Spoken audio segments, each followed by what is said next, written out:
सिद्धि की शादी के बाद वो ससुराल चली जाती है। पीछे रह जाती है भाभी रानी।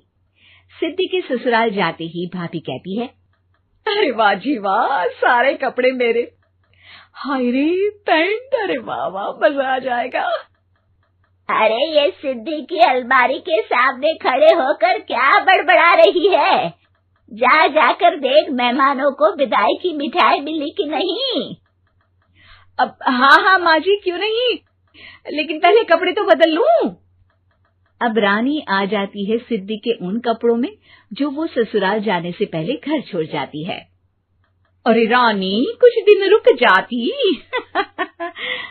अरे ये तो सिद्धि बिटिया को मैंने ही दिया था, बड़ा ही फबता था उस पर, तुझ पर तो कुछ खास नहीं लग रहा।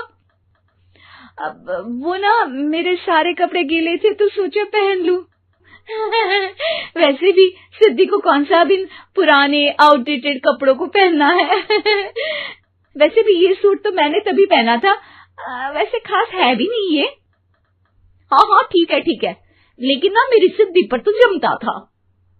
सारे मेहमान चले जाते हैं और सिद्धि ससुराल से मायके पहली बार आती है।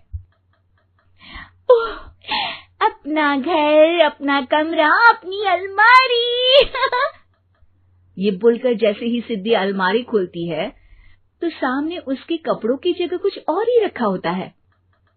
माँ, जरा कमरे में तो आना। सास और रानी वहां पहुंच जाते हैं। रानी ने पहनी होती है सिद्धि की जींस और टी शर्ट। अरे भाभी, ये क्या? ये तो मेरी बड़ी ही महंगी टी शर्ट है, इसे आपने घर में क्यों पहनी है? अरे बहुत मिलती है दीदी ये चौक की मार्केट में, 150 में। ओ भाभी प्लीज, ये एरोपोस्टल है, 2000 की एक टी शर्ट। ओहो, 2000 में तो दीदी 4 साड़ी आ जाए। अब क्या बोलूं? भाभी, ये मेरी अलमारी में छोटू के कपड़े, तो मेरे कपड़े कहाँ हैं? मेरी अलमारी में? अब दीदी आपको कौन से पुराने कपड़े पहनने थे? माना भाभी, लेकिन मैं जब घर आती तो यही सब पहनती ना। अरे तुम तो बड़ी कंजूस हो दीदी। खैर, वक्त आता है जब सिद्धि ससुराल के लिए रवाना हो रही होती है। अरे रानी, अंदर से सिद्धि का गिफ्ट ले आ, लड़की पहली बार ससुराल से मायके आई है। रानी अंदर जाती है और एक सिंपल सी साड़ी लेकर बाहर आ जाती है। ये लीजिए माँ जी। सास बेटी को गिफ्ट देकर ससुराल भेजती है। अगले दिन रानी एक सुंदर सी साड़ी पहनकर सामने आती है। अरे रानी, ये तो वो साड़ी है जो मैंने सिद्धि को देने के लिए दी थी जब वो ससुराल ले जाती, लेकिन ये तूने कैसे पहन ली? अरे माँ जी, ये साड़ी तो मुझे बहुत पहले से ही पसंद थी, लेकिन चिंता ना करिए, मैंने सिद्धि के लिए भी अच्छी सी साड़ी दी है। हाँ। तभी सिद्धि का फोन आता है।